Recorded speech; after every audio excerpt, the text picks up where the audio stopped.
Hello everyone, welcome to Packers.com. Today I'm going to teach you English of class number 9, lesson number 6, the Chinese wisdom.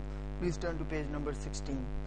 Back in the 3rd century AD, the Chinese king sent his son Prince Tai to a temple to get education from a great master, Pan Ku. Prince Tai was to succeed his father as a king. Pan Ku was to teach the boy the basics of being a good ruler. When the prince arrived at the temple, the master sent him alone to the Mingli forest with the advised to meditate and discover the various sounds in the forest. After a year, the prince was to return to the temple to submit his findings of the sounds before the great master. When the prince Tai returned to Pan Ku, the great master at the temple asked the boy to describe all that he had seen and heard during his stay in the forest.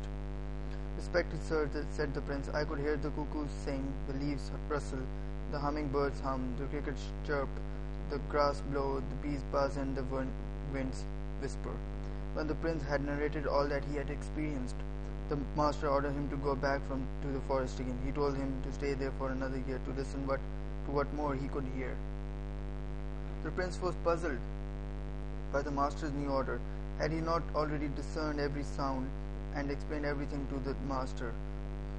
Thought the prince. He went back to the forest again for 1 year more with the advice to meditate and discern various sounds in the forest. For many days and nights the young prince sat alone in the forest, listening to the sounds more attentively, but he had heard no sounds other than the ones he had already heard. Then one morning, as the prince sat silently beneath the trees, he started to discern faint sounds unlike those he had ever heard before.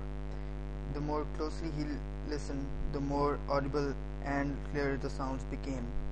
The feeling of enlightenment enveloped the boy. "There must be the sounds the master wished me to discern," he reflected.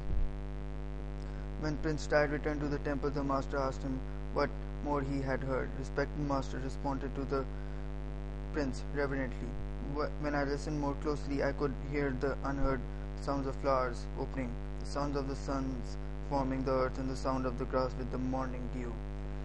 To the master nodded approvingly. "To hear the unheard," remarked Pan Ku, "is a necessary discipline to be a good ruler.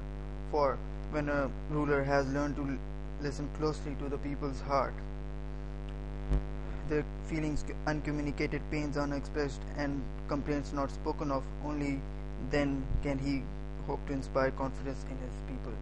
He can understand when something is wrong and meet the true needs of the citizens. The demise of states comes when leaders listen only to the superficial words and do not penetrate or look deep into the souls of the people to hear the true opinions, feelings, and desires." Thank you very much.